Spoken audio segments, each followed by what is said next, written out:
ક્યારેય એવું વિચાર્યું છે કે એક જ તત્વ એટલે કે કાર્બન આટલા બધા અલગ અલગ રૂપમાં કઈ રીતે જોવા મળે છે? જુઓ ને, આ એક જ તત્વમાંથી દુનિયાની સૌથી નરમ વસ્તુ પણ બને છે અને સૌથી કઠણ વસ્તુ પણ. ચાલો આજે આ રહસ્યને સમજીએ. આ સવાલ જ બહુ મજેદાર છે નહીં?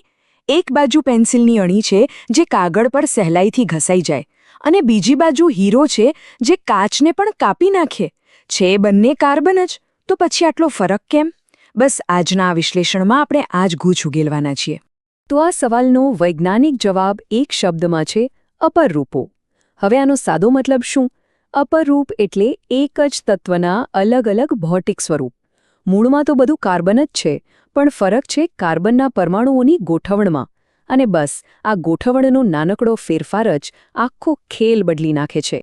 ચાલો સૌથી પહેલાં વાત કરીએ કાર્બનના સૌથી જાણીતા રૂપ ગ્રેફાઇટની. આપણે બધાએ પેન્સિલમાં તો એને વાપર્યું જ છે ને? તો સવાલ એ છે કે ગ્રેફાઇટ અંદરથી કેવો દેખાય છે? સમજો કે એ પાતળા પાતળા પડની એક થપ્પી છે. એમાં દરેક કાર્બનનો પરમાણુ બીજા 3 પરમાણુ સાથે જોડાઈને એક સપાટ ચાદર જેવી રચના બનાવે છે. જાણે કે એકની ઉપર એક ઘણા બધા કાગળ ગોઠવી દીધા હોય. અને આ પડવાળી રચનાને કારણે જ ગ્રેફાઇટના ગુણધર્મો નક્કી થાય છે.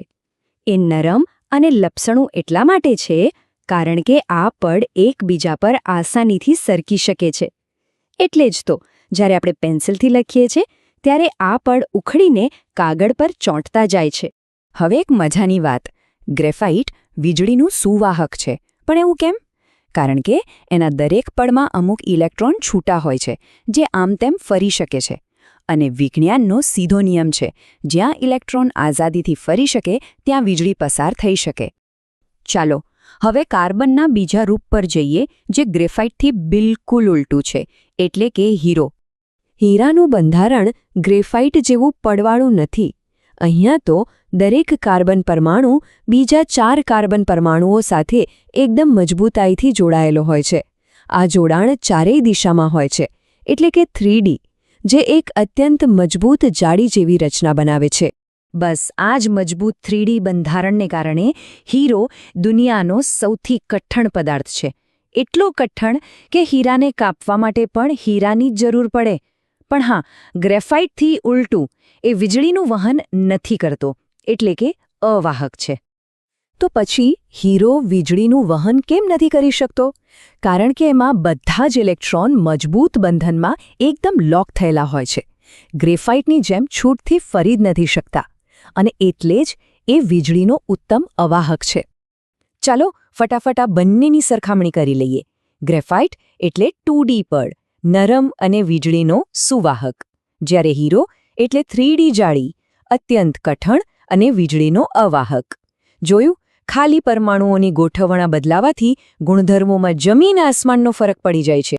પણ વાર્તા અહીં પૂરી નથી થતી. ગ્રેફાઇટ અને હીરા સિવાય પણ કાર્બનના બીજા નવા અને ખૂબ જ રોમાંચક સ્વરૂપો છે. ચાલો હવે એના પર એક નજર નાખીએ. ચાલો એક કલ્પના કરીએ. પેલી ગ્રેફાઇટની જે થપ્પી હતી એમાંથી જો આપણે ફક્ત એક જ સાવ પાતળું પડ અલગ કાઢી લઈએ તો શું બને? બસ આ એક જ પડને વિજ્ઞાનની ભાષામાં કહેવાય છે ગ્રેફીન. અને આ કાર્બનનું એકદમ અજાયબ સ્વરૂપ છે. ગ્રેફીનની જાડાઈ કેટલી ખબર છે? ફક્ત એક પરમાણુ જેટલી. સાચું કહું ને તો આ દુનિયાનો સૌથી પાતળો પદાર્થ છે.